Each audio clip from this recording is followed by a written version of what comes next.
Hello and welcome to the news here on Magic Bricks. Now, I am Krishna Kumar. Let's take a look at the top headlines that we're tracking. Three-story building comes crumbling down in Bandra in Mumbai. One dead, several injured. In Bengaluru, the opposition joins the massive public outcry over Siddaramaiah government's proposed VVIP steel flyover linking the Vidhana Saudha to the airport. This flyover will cost the exchequer nearly 1,800 crore rupees. More heads roll in the Mumbai road scam. 22 people, including 12 civic officials and 10 third-party auditors, named in a fresh list put out by the SIT, suspected of skimming off over 52 crore rupees from road contracts. Also in the news, the 8th edition of our campaign, #CleanYourCity. Today, Pune is caught in a bind as the city runs out of space to dispose garbage.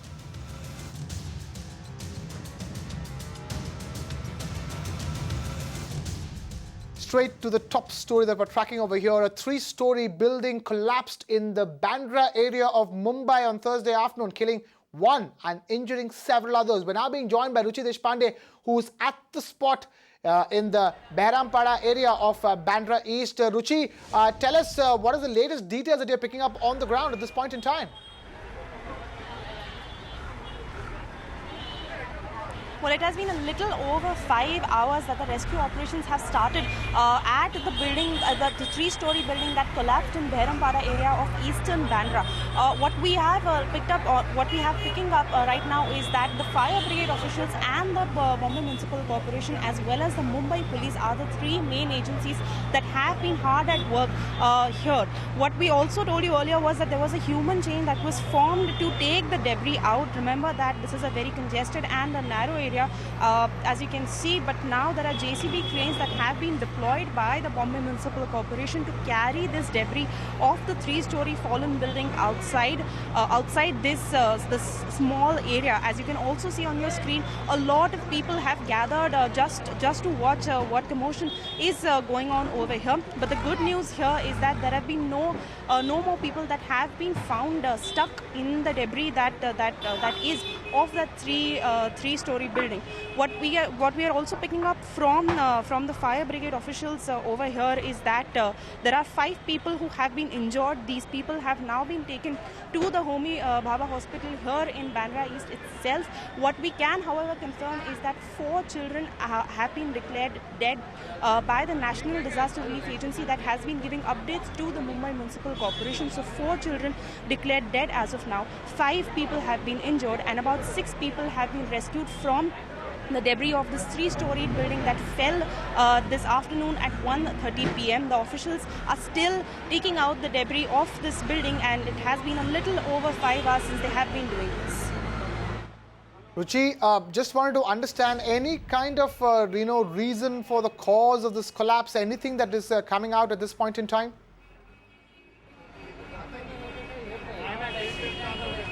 Well, we did ask this question to the fire brigade officials, who were one of the main agencies assisting these people in taking out the debris from the collapse site. And what they told us is that while the building has already collapsed, so they are yet to ascertain the cause as to why it collapsed. What they did tell us is, however, the fact that this building that collapsed was pretty old. There was a possibility that it was also one of the floors, one of the stories of this building was also being renovated. But since it collapsed, it did collapse this afternoon, they couldn't really ascertain the cause as to why it collapsed, what was wrong with that building. What I can, however, tell you is that they also told us that the structures, not the buildings, the structures to the either sides of these collapsed buildings are pretty stable right now. In fact, there are people inside who are still living there, who haven't evacuated these premises as yet. But as of now, they say that there is no risk for any of the structures that are next to the building, next to the structure, in fact, that collapsed this afternoon. Ruchi Deshpande there, getting us all the latest live from Bandra East in Mumbai on the unfortunate building collapse. Ruchi, thank you so much for bringing us that update. Away from that tragic story, and moving on to our big debating focus. Opposition parties unite and join the public outcry against Bengaluru's VVIP steel flyover. Both the BJP and the JDS slammed the controversial steel flyover project. Listen to what BJP leader Jagdish Shettar had to say. Here is a major project and it affects this even cutting of the trees. More than 800 trees there is a cutting is there. It affects the parisara, that is parisara also. So for that purpose, the public opinion consultation is very much needed, even according to the Supreme Court observation also. But that is not done by the state government. They have to take all these actions. Now, we also caught up with the activists who've been opposing the flyover and have filed a public interest litigation against it as well. Listen to what they had to say. Single point solution is not going to solve the traffic problem in Bangalore at such a high cost. So our contention, for which we went to the Karnataka High Court, are just three simple things. Why is there no information in the public domain? Point number two, why has there been no public consultation on this project, right? The Supreme Court has on multiple occasions said that due, effective and deliberate public consultation is the norm in all such large public projects, which they have not adhered to. A third large question remains, telling a project of this significant nature, which has not been in BDS master plan, if it had to be taken up, it should have been taken up through the Bangalore Metropolitan Committee. So why is this flyover at the center of a controversy? My colleague Shrija gets us this ground report from Bengaluru. Take a look. This is where the controversial steel flyover project is proposed to come up. The 6.7 kilometer long flyover will link Basaveshwara Circle and Hebbal. Now, this particular project has a lot of citizens up in arms for various reasons, and one of the chief reasons being that a lot of trees will be cut during its construction. Now, the citizens also allege that they were not consulted during the planning of this particular flyover. Now, political parties have also lent in their weight to citizens' protest. Now, what we also know is that the JDS today held a conference to record their protest. In fact, prominent leaders and citizens have also joined up in arms to protest against this particular project. In Bengaluru, Shrija for Magic Bricks Now. Now, in fact, the Karnataka government has also reacted to the public outcry. Listen to what Chief Minister Siddaramaiah and Bengaluru Development Minister KJ George had to say. We will consider all those objections raised by the citizens of my Bangalore city. All these objections are already considered. Every money a government is spending is public money. You are responsible and accountable for this. Today, this steel flyover or a project is not formulated or today or yesterday.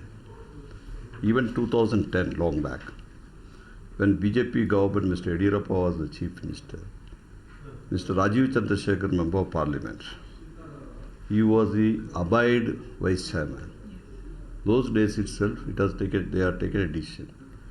This is necessary, but I'll agree, this is not only one project can decongest Bangalore. We are applauded for the public opinion, which route we have to take. This also we are doing it. That's why many other things we are doing to decongest Bangalore. That is the main grievance of the public. I think as a citizen, I have objection for this because it is a drain on the exchequers of the taxpayer and it should be opposed. In 35 crore rupees, we can put even metro, I think. They are telling what so you are just wasting the money. And why suddenly this issue came now? Traffic will keep increasing and flyovers have to be constructed. Fuel wasted and burnt on the roadblocks is much heavier and much more than what you will have probably invested in your flyovers and these infrastructures. Chopping so many trees and all, yeah, not a good thing. It's a very bad idea cutting trees. At least they have to check some other way to build up the flyover. And I don't think so. Chopping off of 800 trees is not a good idea. Only for the cause of environment, I don't think so. It's a good idea. Of course, one advantage is there, but thing is, why should we cut trees? Unnecessary constructions. I don't think I would want that. In fact, we also had a citizen who got in touch with us to give his opinion on this matter and sent us this particular video. Take a look. As you all know, the steel flyover project in Bangalore is creating a lot of controversy. We are standing on the pedestrian overbridge at the high ground circle next to the water reservoir created by Sri Vishesharaya. Okay. The flyover is going to start right there, okay, and it's going to climb up here. All these trees that you see here are going to go, all these full grown trees are going to go and climb to this level. And we are going to now cross this pedestrian overbridge, which is all around us, which has to be demolished. Another white elephant that nobody uses. Absolutely. And the flyover is going to cut across this and go this way. Okay. And it is going to go on this road, which is the Sankey Road leading to the airport. Wow. And a part of the golf course and all the trees that you see there are gone. And as well as Balabrui, which is a house which Bangaloreans have fought for to retain, a heritage building in which Rabindranath Tagore and Mr. Vishesharaya, Diwan Vishesharaya had their offices at. More than 50% of it is going to be taken away by a down ramp. Why, when there are already 6 lanes going on this road, why another 6 lanes are required to take care of traffic? And we're going to have a huge 6-lane steel monstrosity going this way. In my opinion, it is not required at all. What is really required in the city is a small flyover near Kaveri Junction and maybe a little bit of widening near the Windsor Manor Junction. This is ripping the heart out of the city and leaving our future generations with a steel monster which at one point will have to be demolished in the future. 812 trees will be lost to this flyover, and that alone is reason enough to say stop, no, we don't want this flyover. You can't build roads for cars anymore in the city. Mr. Nitin Gadkari, the union minister himself, had said that after building 55 flyovers in Mumbai, he said, oh shit, this is still not solving the problem. Where is the clean air that's going to come? You know, whom are you addressing the crowd? Are you addressing elite crowd? This has been opposed for several months on many grounds, including a badly planned transportation approach of this government to the city of Bangalore. This particular flyover, Nasir Hussain, this particular flyover has absolutely nothing in its favor right now. The people, those who have been involved in having consultations are also the experts who have been doing this for decades together. See, when Sissi Circle Town Hall flyover was implemented, there was no traffic on the flyover, because the design was bad. I don't understand why the government continues to go ahead and do it when the entire city is saying no. The entire city is saying no. Are you watching The Urban Debate? Only on Magic Bricks Now. Now, the suspense over Tamil Nadu's Chief Minister Jayalalitha's health continues nearly 20 days after she was hospitalized. Supporters are offering prayers for her well-being from day one. In fact, on Thursday, supporters in Chennai performed a yajna for the health of the popular politician. In fact, a number of politicians, including the likes of Rahul Gandhi, Amit Shah and Arun Jaitley, have visited her in the hospital. Amma is under treatment in Apollo Hospital in Chennai since the 22nd of September.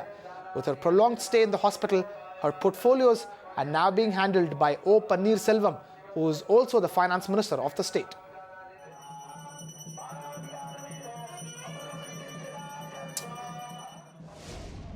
From Tamil Nadu back to Amchi, Mumbai, where new names have emerged in the 352 crore rupee road scam. A fresh list put out by the Special Investigating Team, or SIT, has named 22 more people suspected of skimming off about 52 crore rupees in road contacts. We do have my colleague Disha Shah getting us this report. Listen in. 12 top-ranking officials in the BMC and 10 third-party auditors, which totals up to 22 people, have been identified by the Special Investigation Team with regards to the 352 crore rupees road scam. In fact, what we learn is that the report which has been sent to the road department in the BMC clearly states that the 22 people who have been identified has carried out shoddy work and major irregularities have been found in 20 major arterial roads in Mumbai, and the worst has been the two major roads. The first one is the CST road, which connects to Santa Cruz Chambers Link Road, and the second one is the Dockyard Road railway station up till the exit of the Eastern Express Freeway. So these are the two major roads which have been worst affected because of this scam. And if you have been traveling on those particular stretch of the road, then now you know that the special investigation team has identified the people who are responsible for those bumpy rides. In fact, what we also learn is that the report clearly states that this particular scam is not a separate scam, but is part of the 352 crore rupees road scam, and the 22 people who have been identified, amongst them the 12 top ranking officials, they have helped those tainted third party contractors in duping out close to 52 crore rupees. So that's the amount of the scam that has been identified. Remember once again that this is the part of the 352 crore rupees. The investigation is part of the 352 crore rupees road scam. What we also learn is that the civic chief Ajay Mehta has asked the road department to carry out a detailed inquiry report in the next 2 to 3 days time, and if the 22 people who have been identified, if they are found guilty, then suspensions and arrests are likely to follow. This is Nisha Shah reporting here from Magic Picks Now. Away from that and on to Hyderabad, which could expect relief from pothole roads soon. The GHMC, or the Greater Hyderabad Municipal Corporation, has sanctioned 75 crore rupees to repair these roads. Work will first begin on roads in Jubilee Hills, Banjara Hills and Madhura Nagar. A total of 486 roads are expected to be resurfaced under this exercise. Suyesha Sawant gets us more details. Citizens across Hyderabad have been suffering due to bad roads after the rains, and for which the GHMC is beginning the road repair work tonight. They called tenders for nearly 75 crore rupees for 486 road repair works that need to be done, which are as long as 180 kilometers. In fact, the GHMC Commissioner Janardhan Reddy held a meeting this morning with all the engineers and to discuss the key focus areas of how the work needs to be executed. Their main points include focusing on quality issues, maintenance, raising sewer manholes wherever required, maintain liaison with traffic police and water board, share all the information with quality control wing, ensure the exhibition of information boards at all sites, coordinate with the metro rail to restore roads in these areas. Now most of this work will happen in the night post 11 p.m. and we spoke with the GHMC officials who told us that they intend finishing this work over the next 2 weeks. Tonight they intend starting very few areas because they are still mobilizing all the labor and gathering all the labor after the Sera to begin the work really, and 2 weeks is the deadline that they have given themselves. This is Suesha Sam for Magic Bricks Now. All right, so that's as far as Hyderabad is concerned. Suesha Sawant there getting us some more details on how Hyderabadis can expect the situation of their roads to improve. Meanwhile, we have a very special interview. My colleague Aishwarya Paliwal caught up with Alistair Elliott, Group Chairman of Knight Frank, and she asked him about Knight Frank's India outlook at the Naredco Summit. Take a look at this. Knight Frank is incredibly enthusiastic about India. We've been investing and growing in our business for 20 years, 21 years, since 1995. I think with all the changes in regulation, which are promoting real estate as an increasingly viable asset class within India, I have got every confidence that we will be growing our platform significantly over the coming years. Where does India stand when we talk about real estate, the kind of interest that you are seeing in Indian real estate vis-a-vis other players in the market? Since now we have seen that the dynamics has changed after Brexit. So where does India stand in that scenario? And at the moment in the global city arena, the assessment was that Mumbai ranks 5th, which is a great place to be. However, if you look at the value of real estate within India, it is much, much lower. A global city, yes. Affordable and good value, yes. How do you encourage people in? By making the regulatory environment and the investment environment as transparent as possible. Are regulations stopping people from pumping in the kind of money that people really want to pump in? Well, I think the answer is they have been. I believe with the Real Estate Investment Trust now becoming a reality and the Real Estate Regulation Act implementation, the scene is set. So India real estate is at a tipping point, and with a growing amount of capital looking for a home around the world and looking for good returns, I suspect that there is no question that India real estate will figure more prominently in the minds of those global investors. Amongst Indian cities, which are the ones that are growing, both in terms of residential as well as commercial? I hear on the one hand the commercial markets are very vibrant indeed, and that offices and industrial and retail are actually trading pretty well as assets in all of the key cities. Where the challenge seems to be is this dilemma about housing, quite a significant housing supply, possibly some of it is at the wrong price for the markets, and one of the big issues to debate, and indeed to a lesser extent it's an issue for the UK as well, is how to add some vibrancy to those markets by introducing more affordable homes, and I believe that's what we need to see next as a structural shift within the UK, within the UK and India markets, particularly in India. Away from all of that, it's time now to focus on interiors. The festive season is indeed here. If you are planning to give your home a contemporary look with pleasant settings, then here's a slice from this week's episode of Trending Interiors. Aishwarya Paliwal caught up with Good Homes' editor-in-chief, Ronita Italia Dhanu, and she gives us some easy home styling tips. Take a look.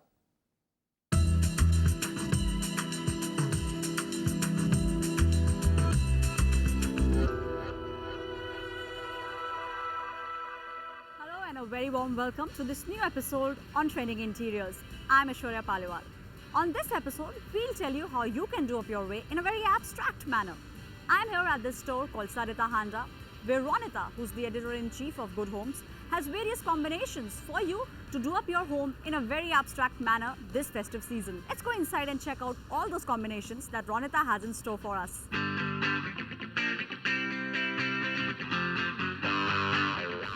Hi Ronita. Hi. Hi Aishwarya. So tell us, what theme do you have for our viewers today? If you look at the setting from an angle, it's very easy. It's very pleasant. There's nothing strong, that's shouting out. If we look at the lines, even the lines are clean, simple. We've got abstract pattern happening. We've got a little bit of inspired, design motif happening there. So all of it comes together very easily. There's nothing that is shouting for attention. And tell us more about this table. We've got a marble top here with beautiful inlay work in a very handicraft, or rather handcrafted, artisanal sort of way. It connects you back to your roots. I find this table a stunning piece of craftsmanship, and it fits well. So this is a setting which one can do in his or her living room. Yes. Can something similar be done in one's bedroom as well? In fact, I have a bedroom setup ready for you guys as well. So if you're up to it, let's go take a look. Check it out.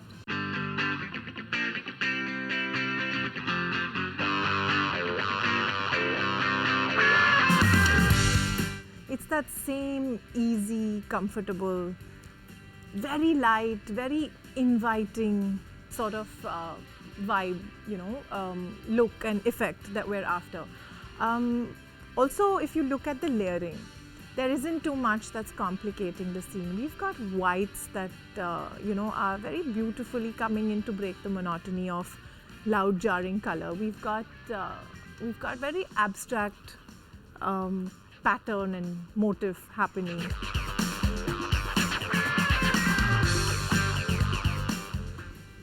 There we go. It's definitely geometric. It's got its lines, it's got its curves. It's also very, very easy. You can place it on upholstery that is striped, that is solid colored. The whole point is to keep style at home easy. You have to be comfortable with it, and it has to bring you a lot of joy. Thank you so much for this you. Soothing experience, I must say. Thanks, Aishwarya. Thank you. Thanks. Thank you. And with that, it's a wrap on this edition of the news here on Magic Bricks Now. Thank you so much for watching. This is Krishna Kumar signing off.